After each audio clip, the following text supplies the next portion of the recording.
आजको यस भिडियोमा म तपाईलाई बताउने छु साथीहरु आफ्नो एन्ड्रोइड फोनबाट कसरी तपाई पीडीएफ फाइल बनाउन सक्नुहुनेछ। नमस्कार साथीहरु, म हुँ जिआरबाट तपाई हेर्दै हुनुहुन्छ जिटेक नेपाल।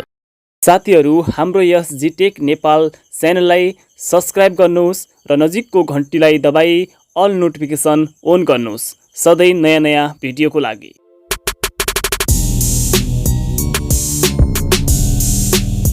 साथीहरु, भिडियो सुरु गर्नुभन्दा पहिले सानो एउटा अनुरोध गर्न चाहे, यदि तपाई चाहिँ च्यानलमा नयाँ हुनुहुन्छ भने कृपया च्यानललाई सब्स्क्राइब गर्नुहोला र भिडियोलाई एक लाइक गर्नु पनि नछुटाउनु होला। त साथीहरु, अब भिडियो सुरु गरौँ। यदि तपाई आफ्नो फोनबाटै पीडीएफ फाइल बनाउन चाहनुहुन्छ भने साथीहरु, यसका लागि तपाईलाई न त कुनै एप्स कुनै जरुरत पर्छ न त कुनै सफ्टवेयरको। यसका लागि मात्र तपाईलाई चाहिन्छ हैन एउटा एन्ड्रोइड फोन र तपाई जुन फाइलको चाहिँ पीडीएफ बनाउन चाहनुहुन्छ त्यो फाइल। यी दुईटा कुरा भयो भने तपाई सजिलैसँग आफ्नै फोनबाट पीडीएफ फाइल बनाउन सक्नुहुनेछ। त साथीहरु, सबैभन्दा पहिले आफ्नो मोबाइल फोनमा भएको क्रोम ब्राउजरलाई ओपन गर्नुहोस्। त्यसपछि साथीहरु, त्यहाँ चाहिँ एउटा त्यो सर्च बारमा चाहिँ तपाई चाहिँ smallpdf.com भनेर चाहिँ टाइप गर्नुहोस् र सर्च गर्नुहोस्। यहाँ तपाई देख्न सक्नुहुन्छ साथीहरु smallpdf.com हैन, यसलाई चाहिँ ओपन गर्नुहोस्। यसपछि साथीहरु, तपाई चाहिँ यस्तो खालको चाहिँ इन्टरफेस यहाँ चाहिँ देख्न सक्नुहुन्छ। यहाँ चाहिँ विभिन्न अप्सन तपाई चाहिँ यहाँ देख्न सक्नुहुनेछ।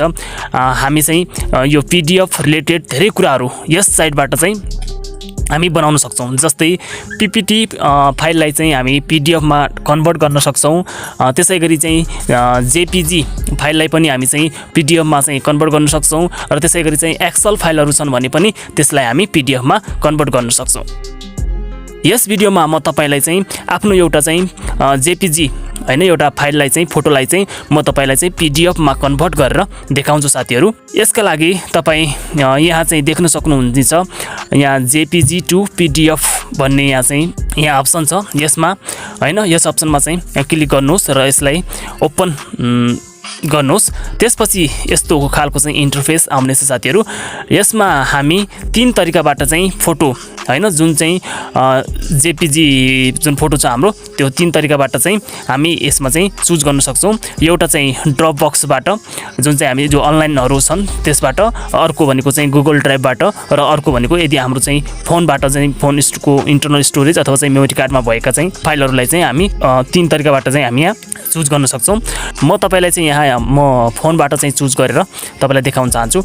यसका लागि चाहिँ यहाँ चुज फाइल भन्ने अप्सन छ हैन, जुन चाहिँ हाम्रो फोनमा भएका चाहिँ फाइलहरु चुज गर्नको लागि यहाँ चाहिँ चुज फाइल अप्सनमा चाहिँ क्लिक गर्नुहोस्। त्यसपछि साथीहरु, यहाँ चारवटा अप्सन छन् हैन। हामी चाहिँ फाइल चुज गर्नका लागि यो चारवटा अप्सन छन् यहाँ। यसका लागि चाहिँ हामीले चाहिँ एन्ड्रोइड सिस्टममा क्लिक गर्यौं भने यहाँ चाहिँ हाम्रो फाइल म्यानेजर ओपन हुनेछ भने हामीले यदि डकुमेन्टमा क्लिक गर्यौं भने यहाँ चाहिँ हाम्रो फोन चाहिँ जुन चाहिँ फोनको के मेमोरी छ त्यो चाहिँ ओपन हुनेछ।